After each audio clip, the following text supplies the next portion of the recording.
What's up, guys? Welcome back to the Jenks and Hammer podcast. It's the final episode with under this name. The rebrand will be released next week. I got the name finalized. Just need the logo to be made, things like that. As you can tell, I sound like absolute shit, and I have a cold, so we're going to be powering through. Show must go on.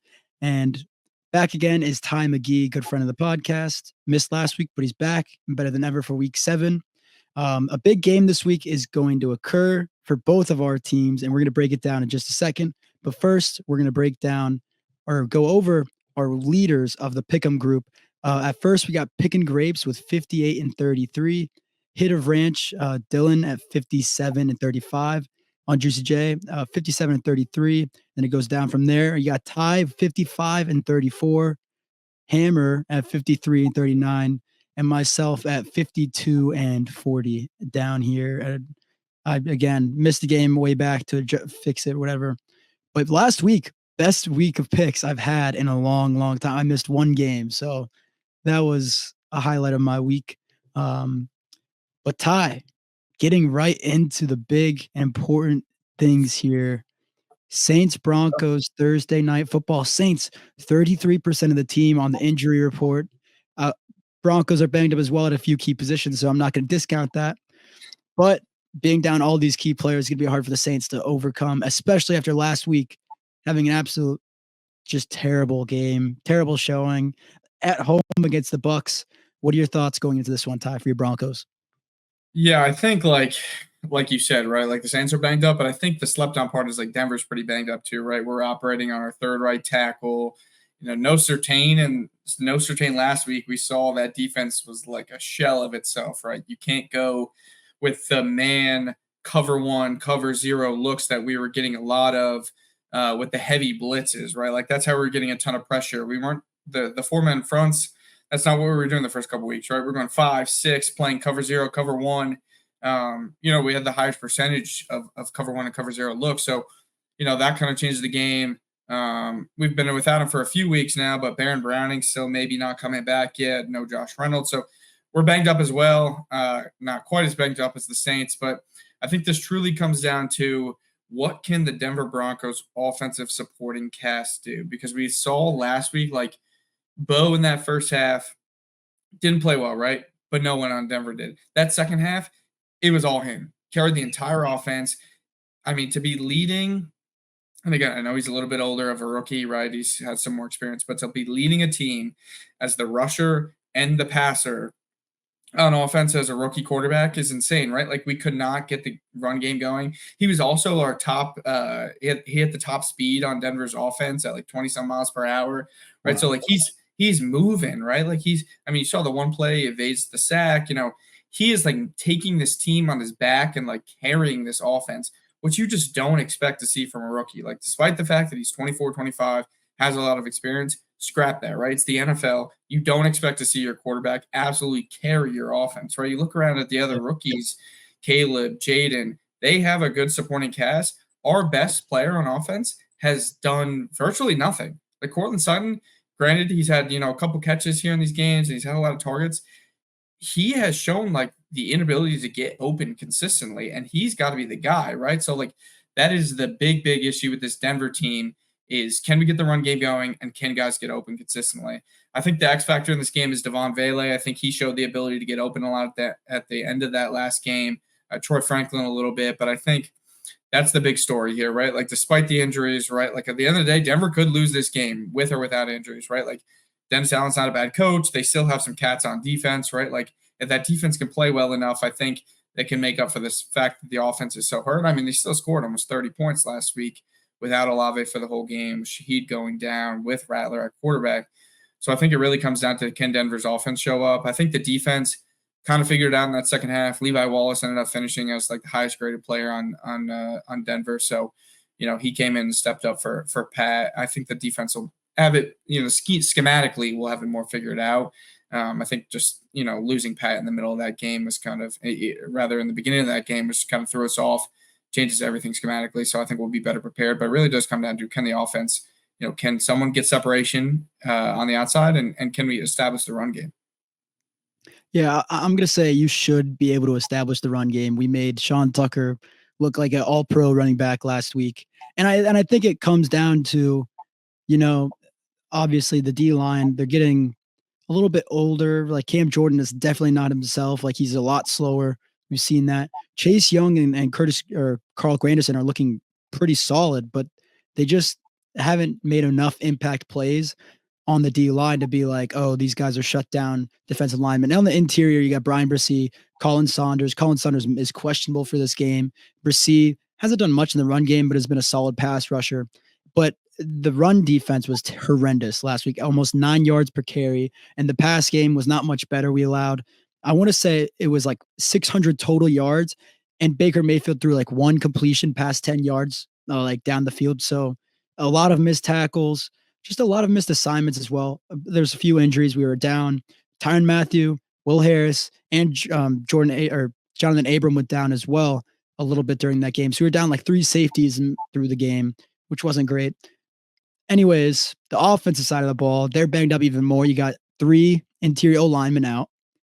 That's, I mean, for the Broncos defense, that's like you could just blitz every single play and even just put 5 men on the line, rush 5 guys, and you could probably get pressure most of these plays. And the receivers all banged up. You got Olave out, Rashid out. So it's Bub Means, Mason Tipton, Cedric Wilson, and then whoever else they want to put at receiver to try and catch passes. So really it's up to Juwan Johnson, Foster Moreau, the tight ends to step up as pass catchers for Spencer Rattler, as well as Alvin Kamara as a pass catcher to try to give them something to throw to. So I'm interested to see what they could do. I think this Broncos defense should be able to contain the team and their offense should be able to succeed. I mean, the Saints, anytime you score 27 with a rookie quarterback in their first game, you should be able to say, okay, you did enough to win that game. They lost by 24 points. So it's like, it's a really tough situation for the Saints right now. That being said, I'll pick my Saints for this game just to go against you. Broncos Saints gotta stick with my team here. But I would be surprised if we actually win the game. I'll be rooting like hell to that we win, but it's going to be a tough one, even though we're still at home in the dome. That environment is going to be doing too much with the team on the field. Yeah. And to your point too, right? Like Denver, I don't even think they have to rush 5. I think Zach Allen is like the X factor on that defense. If he can get enough pressure, and he's been wrecking, offenses, I think he'll get a lot of pressure. And then on the other end, right, you said we should be able to establish the run. I want to see a lot of Audric Estime. Sean Payton kind of called him out and said we want to see more of him. So, maybe he's the guy that kind of finally gets this run game going. Yeah. Yeah. No, he could definitely wreak some havoc, like you said, even without blitzing too much. Next, we got the London game this week. It's definitely not something a lot of people are going to tune into. We got the Patriots taking on the Jaguars. Not an impressive game by any means. Both teams struggling on all sides of the ball, but Drake May has given a little bit of momentum to the Patriots. What are your thoughts on this one, Ty? Yeah, I think like on paper, this does look like a crapshoot, right? But then when you actually think about how well Drake May looked in his first game against a really good team, like I understand the 2 interceptions, right? But the 3 touchdowns is something to look at. Initially, I was critical of him starting against a team like Houston, right? But then you see how well he played in that game, and he comes in and he gets to play Jacksonville this week, albeit in another country. But so the London, the time change kind of will affect him. But at the end of the day, I think Drake May showed enough to us that he can be a quality quarterback in this league with mediocre weapons, really making Hunter Henry and Demario Douglas look really good. On the flip side, it's kind of tough. Jacksonville, Travis Etienne goes down, and we think Tank Bigsby is going to be the guy, and we see a lot of Dearness Johnson.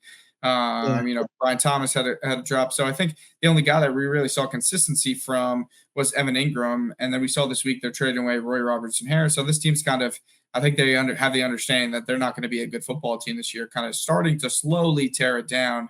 At the end of the day, I think Drake May played well enough last week to be competitive in a game with a really good football team. So I think he'll be, good enough to play and beat a bad team in London against the Jags. So I'm going to go with the Patriots here.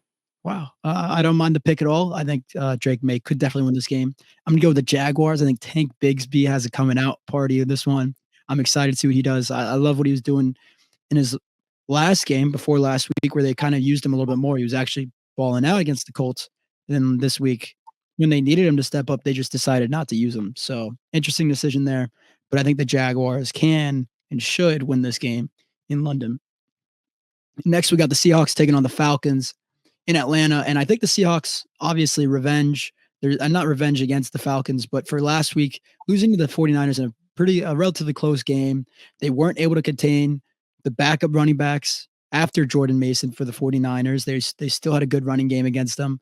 So I think Bijan can have a solid game in this one. I think Bijan's starting to click a little bit more. They're starting to use him. And he had a big fantasy game last week against the Panthers. So against the Seahawks, they're going to look to use him just as much again this week. The Seahawks, they need to get Kenneth Walker going a little bit against the Falcons. Run defense hasn't been a terrible story for the Falcons team, but I think the Seahawks, that's the key to victory. If you can get that run game going, it unlocks the play action and deep plays to DK Metcalf, JSN over the middle of the field, things like that.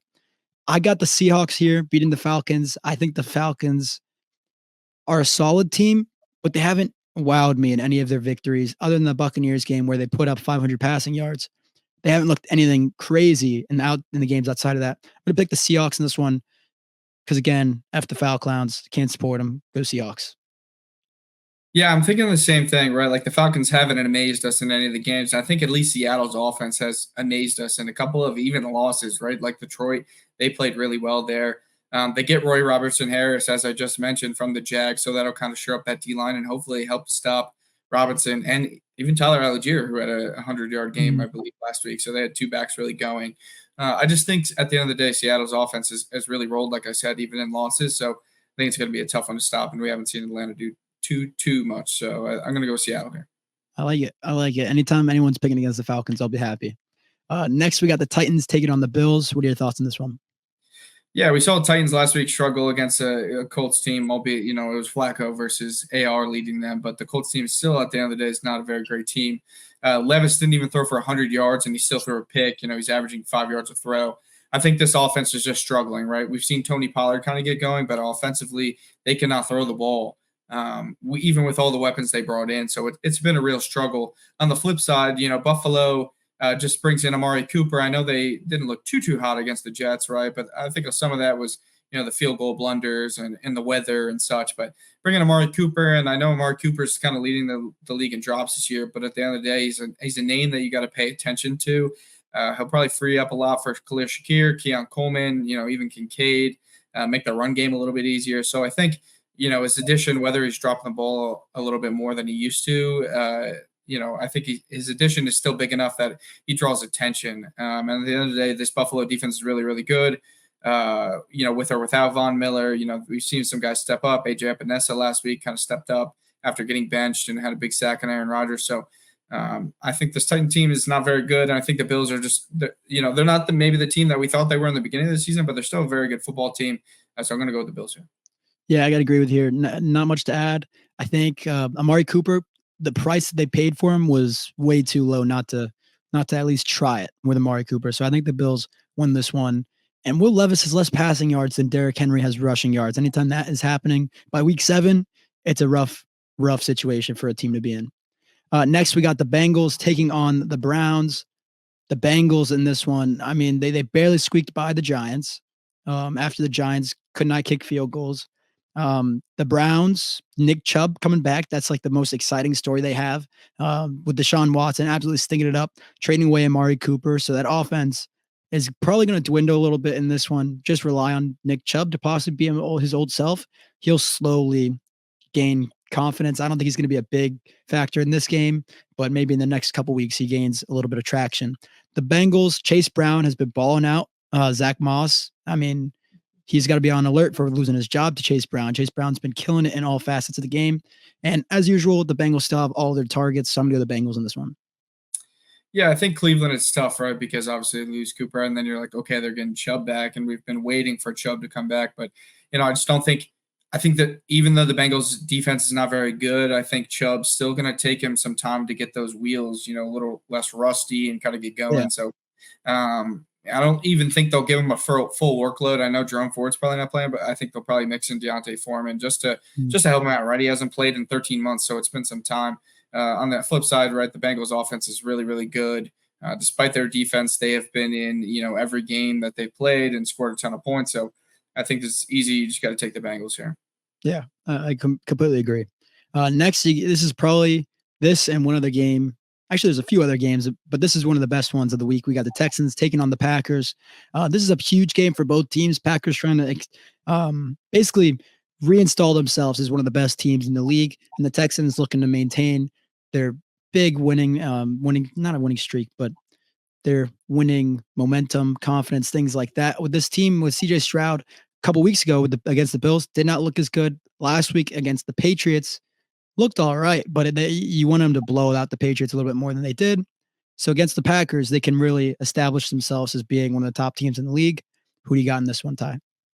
Yeah, I think we saw the Texans offense at least play really well. I don't think the defense lived up to what they were supposed to be, but again, I don't think Drake May.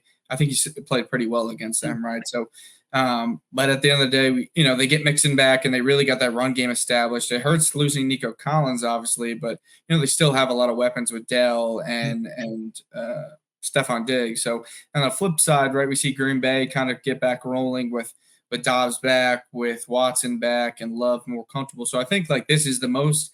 I know you said there's a couple other games. I think this is the most evenly matched game for both sides, right? Like this is like a flip of the coin type of game.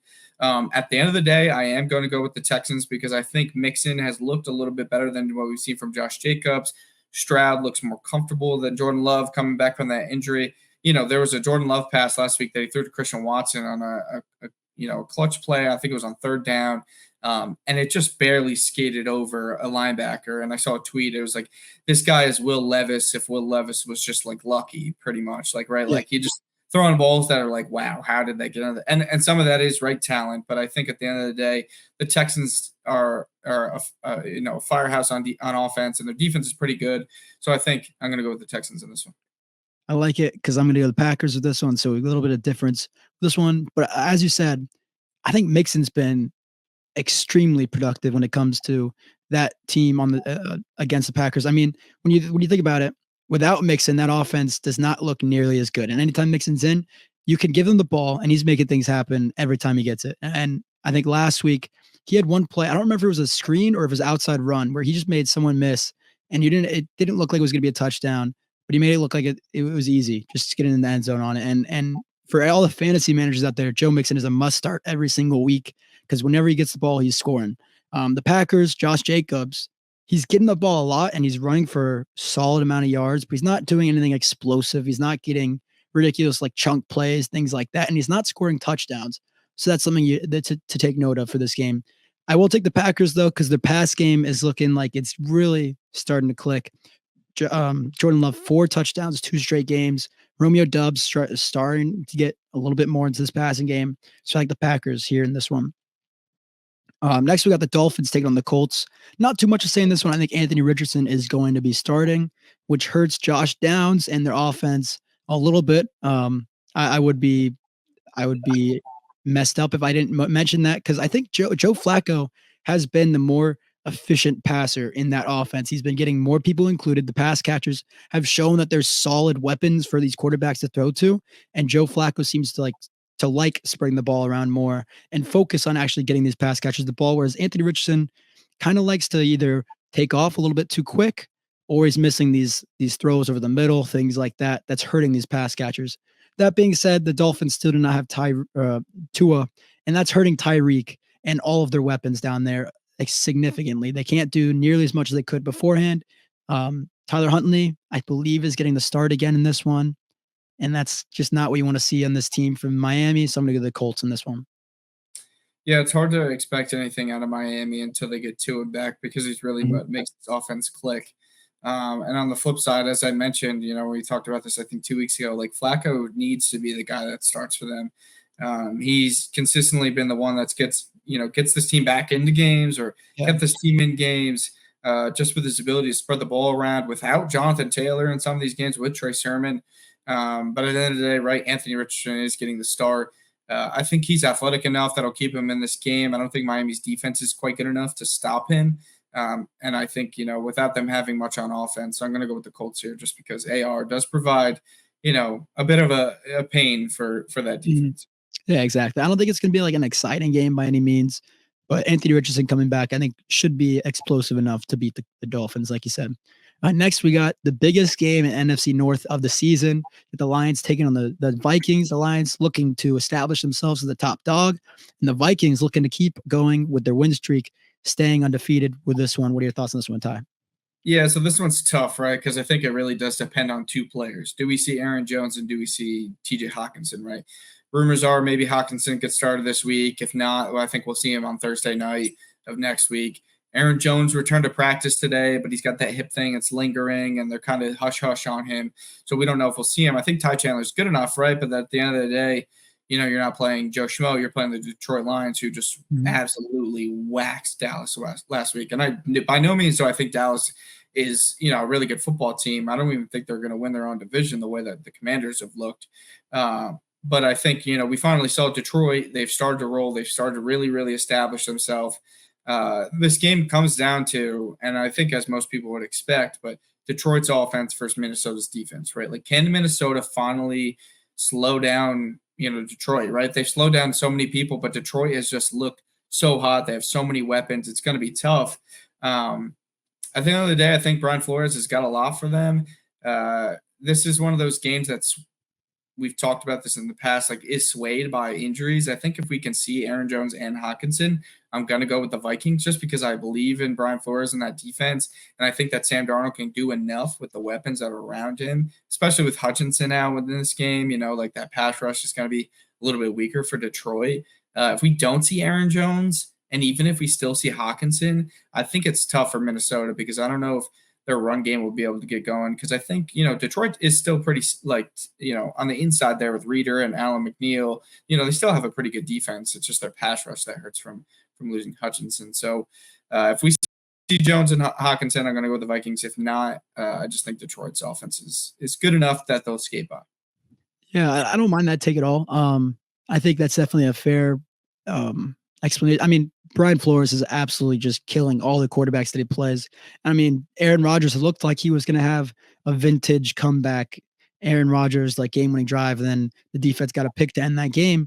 The Lions, on the other hand, absolutely trolled the Cowboys at home. Like, anytime you're able to troll a team by throwing to linemen, doing hook and ladders with linemen, just to troll a team so badly that they get embarrassed on a national stage like that, I think they can beat any single team standing in their way the rest of the season. So I'm going to pick the Lions here in this one. I think the momentum that they have is just ridiculous. I think Ben Johnson's in his bag with everything he's calling on the team.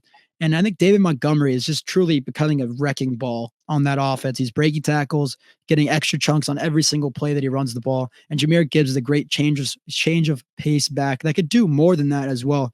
But they haven't really seen him be anything insane this season, at least compared to last year. He still has some explosive plays, but they're not using him as much. I think they're truly relying on David Montgomery. J-Mo is making plays. He dropped one last week, made the next play to make up for it. So I just think this Lions offense is going to overpower the Vikings defense. And if Sam Darnold has to play comeback, I think that's where it gets a little bit iffy for the Vikings team. So I'm going to go to the Lions. Next, we got the Eagles taking on the Giants. The Giants haven't looked as bad as I expected them to this year. And I think, obviously, not having a kicker lost them one game already earlier in the season. Then last week against the Bengals, it probably would have been a little bit easier for them to win if their kicker could have made some kicks. But on the other side, I mean, their offense is just not doing well with Daniel Jones. Daniel Jones is back to making some dumb mistakes, bad throws, things like that. And the Eagles just got A.J. Brown back. Their offense looked a little bit better last week against a tough Cleveland Browns defense. So for that, I'm going to have to go with the Eagles beating the Giants in New Jersey. Yeah, I think it's tough, right? Because I don't actually think Cleveland's defense is as good as we give them credit for. Like, I think we are so used to what they were last year. I don't think they're quite as good this year. Myles Garrett, has, last week he really didn't do much. Insane season. Yeah. So he hasn't been much of himself. And it's tough, right? They do get A.J. Brown back, so you're inclined to believe, that this offense will start rolling again. And Devonta Smith, right? He returns from his concussion. So, at the end of the day, I just don't think Philly is coached well enough. I think Sirianni is kind of, and we saw him be he's kind of a joke of a head coach, right? He's arguing with fans on the sideline. The McAfee show is making fun of him. He shaves his head bald and brings his kid on, into the post game stuff so that tensions off how bad he is coaching, right? So it's like, I don't know. Like, I really want to pick Philly, but Neighbors is back this week for the Giants. I don't think Philly's defense is very good. And playing that close in a game, Cleveland's worse than the Giants at full strength, right? Like, and they had Amari Cooper, right? It's not like they were playing without Amari Cooper. I get they weren't playing with Nick Chubb, but I think at the end of the day, like, Neighbors is shown to be a problem. And when Neighbors is a problem, Wandale has looked even better at a slot because there's less attention on him.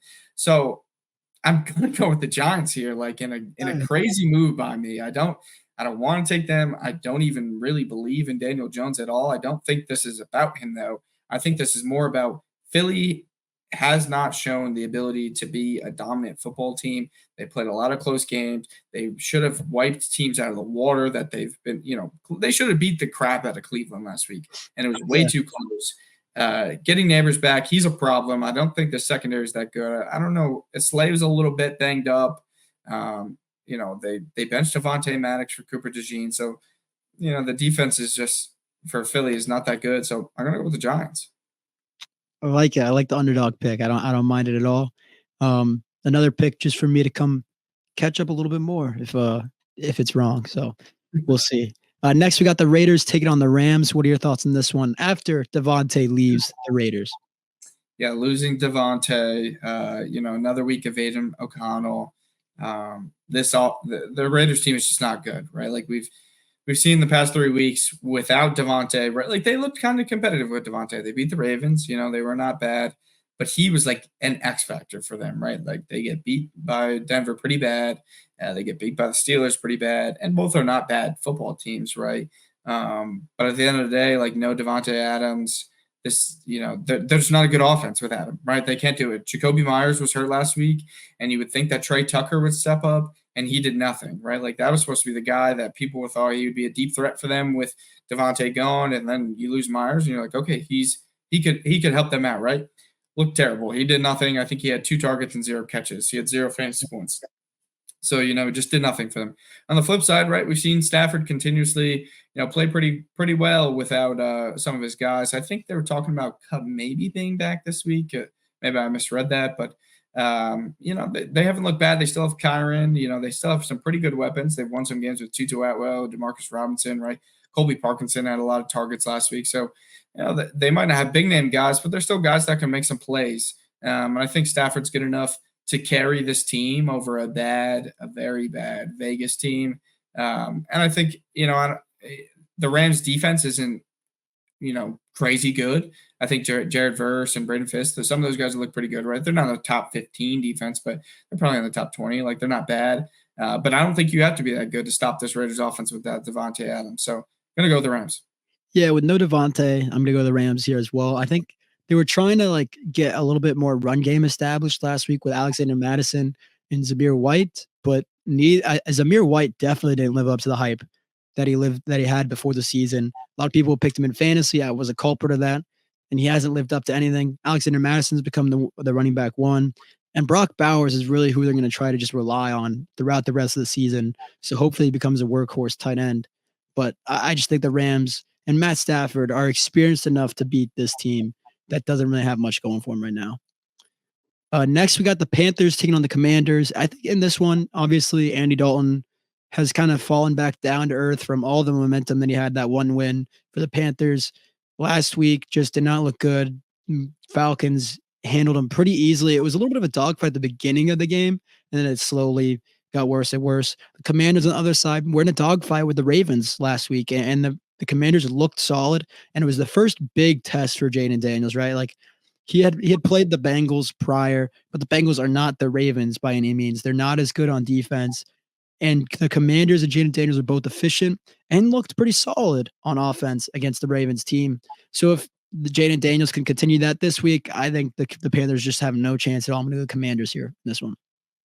Yeah, I mean, the Panthers, they've fallen back down to earth, like you said, right? I think, maybe eventually they can be a somewhat competitive team when Jonathan Brooks is back, and if they can kind of get a 2-back tandem going with Brooks and Chubba, because Chubba's not looked bad, right? He's looked pretty good overall. But, Andy Dalton had that one big week, and then he fell back down to earth, and this is just not a football team with a lot of talent. On the other side, right, the Commies, they kind of fought with the Ravens there for a bit. tough matchup for them, right? But I think this is a bounce back week for them. Jaden's a good football player, probably the best rookie quarterback in this class thus far. And, he's just shown the ability to carry this team on offense. And to be fair to them, they didn't have B-Rob last week, who's been, a dominant back for them. So I'm going to go with the Commies here too. Yeah. And then next, we got a Super Bowl rematch with the Chiefs taking on the 49ers in San Francisco. This is a big game this week. What are your thoughts on this one, Ty? Yeah, so I think it really depends on if Jordan Mason can be full go here, right? Because I think their ability to establish the run game with Jordan Mason is, very different than their ability to establish the run game with Isaac Garendo and Taylor. So Patrick Taylor Jr. So, Garendo, I think he had that one big run last week, and people were talking about, oh, he's your waiver wire pickup and stuff like that. But if you actually watch that game, his first 4 or 5 carries, I think he had 1 yard a carry, right? He had 99 yards, and I think all but 10 came on that one carry at the end of the game that he slid on, right? So they just Patrick Taylor Jr. didn't look bad, right? But it is a huge difference between what they saw with them and what they saw with Jordan Mason, right? You would think that this offense could get anyone going. They lose McCaffrey. Oh, here comes Jordan Mason, right? But you still have to be a quality enough back and see the holes and understand the offense, right? And I think that's what Jordan Mason does and establishes for them. On the flip side, right, it really comes down to, can the Chiefs have a consistent receiver that can help them out, right? Travis Kelce has looked really good. And I think the X factor for them is going to be Juju, right? I think everyone thought it would be Xavier Worthy. I don't think Worthy's ready yet. I don't really know. We expect him to come on the scene, and we just haven't seen that from him. I'm not willing to say maybe he's just a speed guy, because I think he has some route running ability, but I just don't think he's ready for that big stage yet. Yeah. And Juju, showed out last week, 2 weeks ago, 9 catches, 130 yards. I think if they can get Juju consistently going, they're a tough team to beat, just because, regardless of who they have in offense, they still have Pat Mahomes, who's the best quarterback in the league. Travis Kelce kind of looks back to himself. And Kareem Hunt, again, they have a lot of guys right now that are older heads that are looking back to themselves, right? Juju played really well. Kareem Hunt, 100 yards. A lot of older guys that are just playing really well. And their defense is pretty good, right? Chris Jones is a problem. Their secondary is not too bad. So I think this will be a really, really good game. But it does come down to, can San Fran establish a run game with Jordan Mason? If he gets banged up again, I think he'll play. But if he gets banged up again with that AC joint, it's just tough. I know they looked still pretty good against Seattle. But we just haven't seen Ayuk, man. That's killing me. Ayuk, I drafted him. I know he missed some time. I expect him to take some time, but he had one good game. Last week I expected him to pop out. They scored 36 points and he did nothing for them, right? I'm consistently waiting for Ayuk to be the X factor that helps them win a game. I know Debo and Kittle are good enough, but if you have that third weapon without McCaffrey, right? With McCaffrey, it's a different story. Ayuk, you don't really need him, right? But without McCaffrey and even without Jordan Mason, you need a guy to be a problem on the other side. Yeah. And Ayuk has not done that. So I think, I'm going to go with the Chiefs here, because I believe in Juju. I believe that they'll be able to continue to feed him, and he can be, a steady replacement for Rashee Rice. But I think, this could be either way if San Fran can get Jordan Mason go. I'm going to go opposite here. I'm going to go the 49ers. I think your reasoning and you're picking the Chiefs are both reasonable. I think the Chiefs can win this game. And they probably will get the opportunity to a couple times throughout the game. Whether or not they capitalize, who knows? But the 49ers, I think the key to them being able to win this game is obviously the Chiefs' injuries, not having Rashee Rice or Isaiah Pacheco in this game is going to be big. I think the Saints' defense is just really trending down. Obviously, with Juju Smith-Schuster having the biggest game of the year against them as well. Travis Kelce had to come in a live party against the Saints too. It just was not what you wanted to see as a Saints defense, but I think the 49ers defense is better. They're going to be able to contain those two. And I think the 49ers should be able to win this game with both Kittle and Debo having solid games in this one. I think that's going to be the two big key playmakers. If you can give them the ball and they can score, I think the 49ers can win.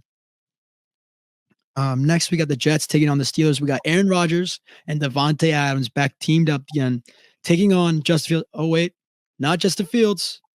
Russell Wilson. So this one, the big debacle coming in this game, whether or not it's true, whether or not this actually happens, we'll see on Sunday night. But Mike Tomlin and the Steelers have said that Russell Wilson is trending to be the starter this week. Now, who knows why? The Steelers are 4-2. Justin Fields has 10 touchdowns and only 1 pick. He's doing whatever they need right now to be able to win games. That's what Justin Fields is doing. He's kind of managing games. Russell Wilson, Ty, you know this as a Broncos fan. He doesn't really do much more than what Justin Fields is doing, and he doesn't have the ability to evade a lot of these free blitzers that the Steelers are allowing right now with a iffy O-line.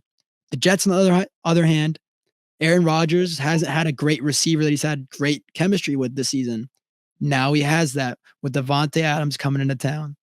And I think for this week, the key to this one is that one game boost where, like, when you make a big move or something, you get a lot of momentum. And I think that's what happened with the Panthers in their one game win with Andy Dalton. He came in, momentum happened, and they won the game.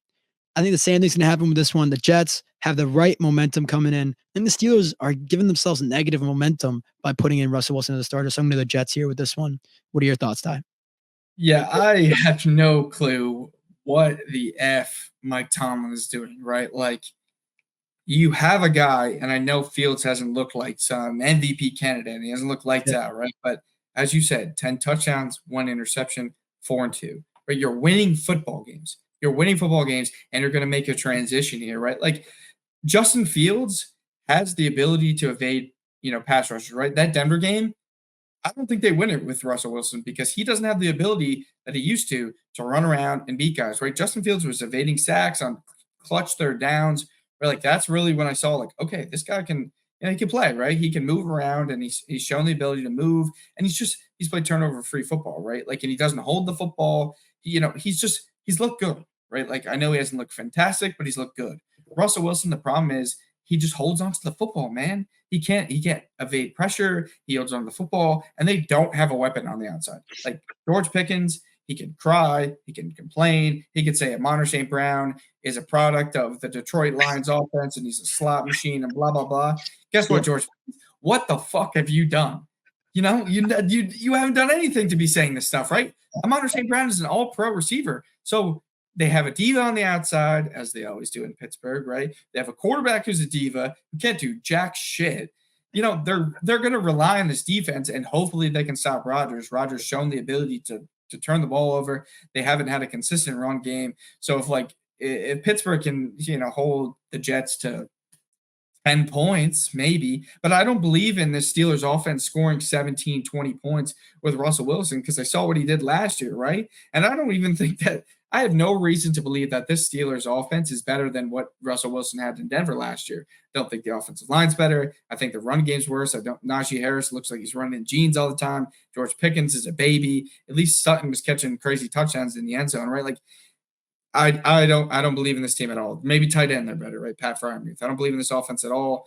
I think with Justin Fields, they present a problem because he's athletic and he can make plays and he's smart and he's playing good quality football. With Russell Wilson, it's insane like that. I can talk about this team being two other sides of a story, right? Like Russell Wilson can make this offense so bad. I say this as a Denver fan, but I also say this as just an objective football fan and knowing the game. Like, watching a guy stare down a wide open receiver and taking a sack in a clean pocket is just insane. On the flip side, right, you said Davante comes back. I think if the Jets can establish a run game, it'll be hard because the Steelers have a good defense, but we saw them run with Brees last week. It's a pretty good Buffalo defense, right? Brees got going. Braylon Allen looked pretty good. So I think Brees Hall is the X factor. I think Davante is a good receiver. He helps take some of the pressure off things, right? Mike Williams is the miscommunications and stuff.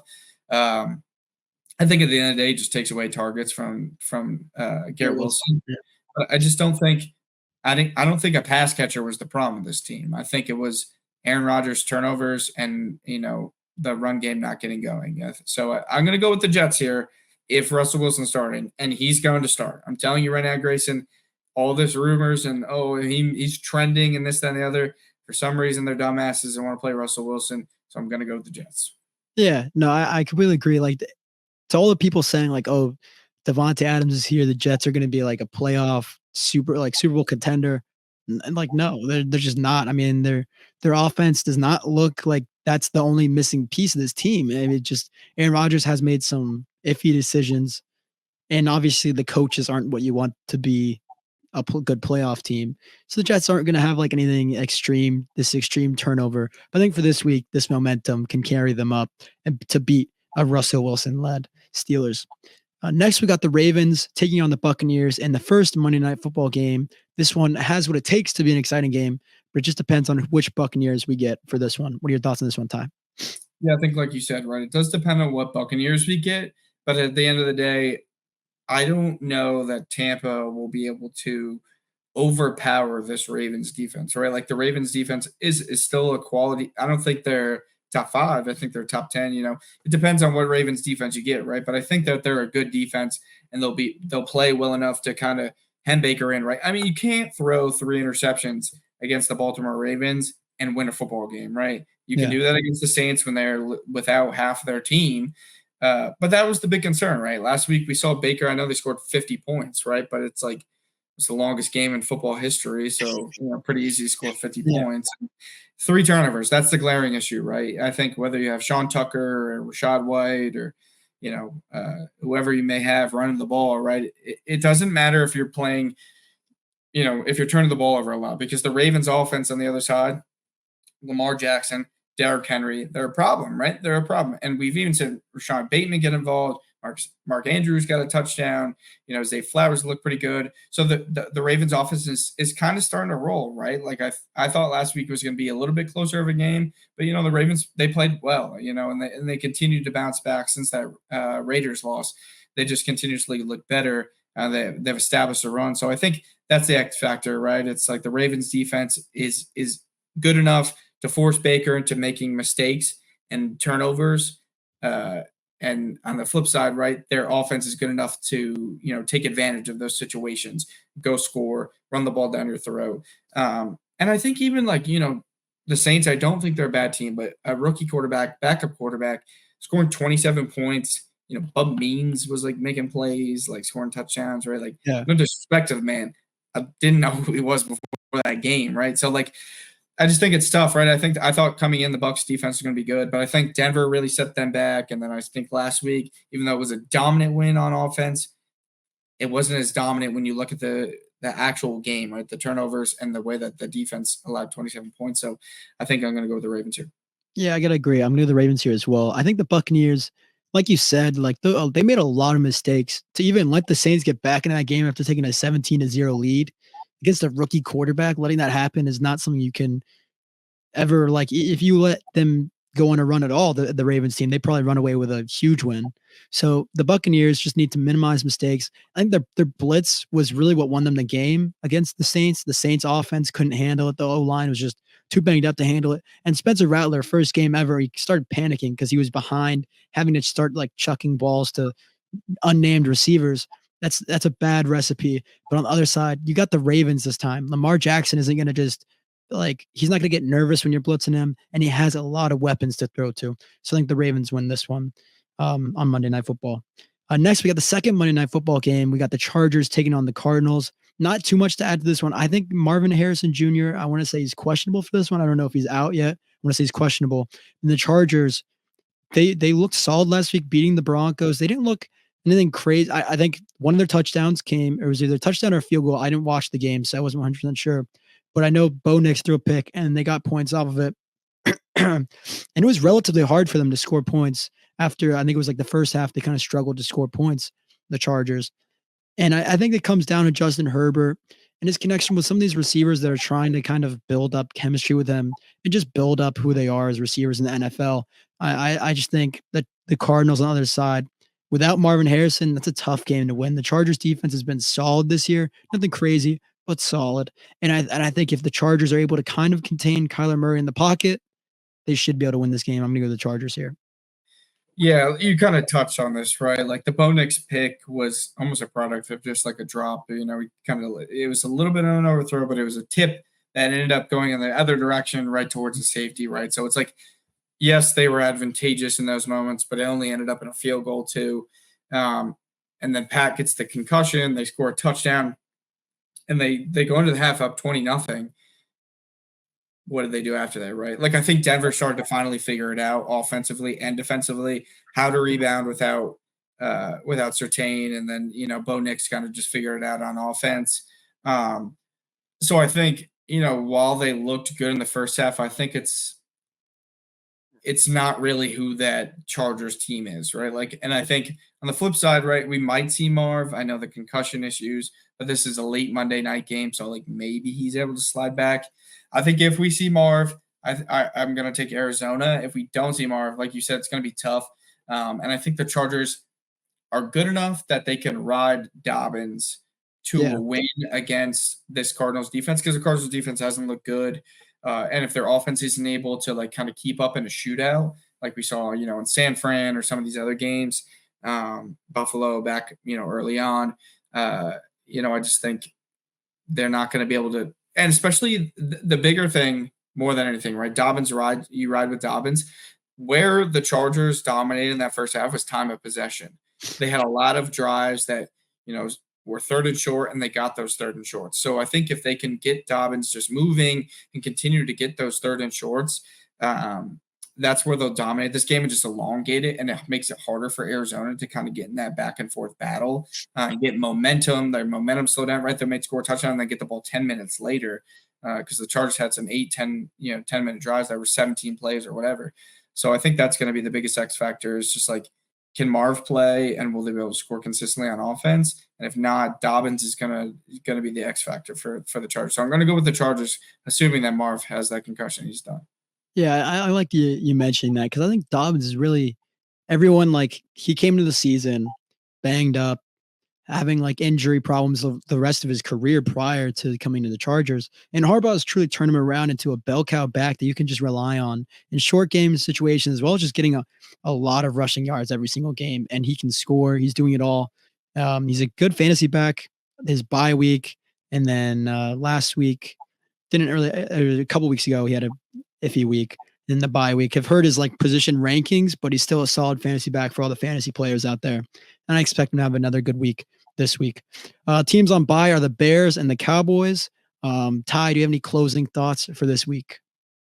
No, I'm just excited for Thursday Night Football. I know, your team's banged up. My team's not as banged up, but, good for the pod to get a little Denver-New Orleans matchup here. So I'm excited and just want to see Bo continue to grow. I think if he can establish a little bit of dominance against a banged-up team, that'll be promising. So, yeah, I'm excited for the game, and the biggest takeaway this week is if you guys beat us, and badly enough, Dennis Allen likely would be fired. So that's like the only saving grace, and I'd be very excited if that did happen, because if you can't run a good defense, you're a defensive head coach. What's your point of being an NFL head coach? So we'll see how it goes, see if you can turn things around. Not likely, but we'll see. Anyways, that'll do it for this week of the Jenks and Hammer podcast. Final episode of the Jenks and Hammer podcast, technically, with next week being a rebrand. I'm excited for that. We'll see you guys next week.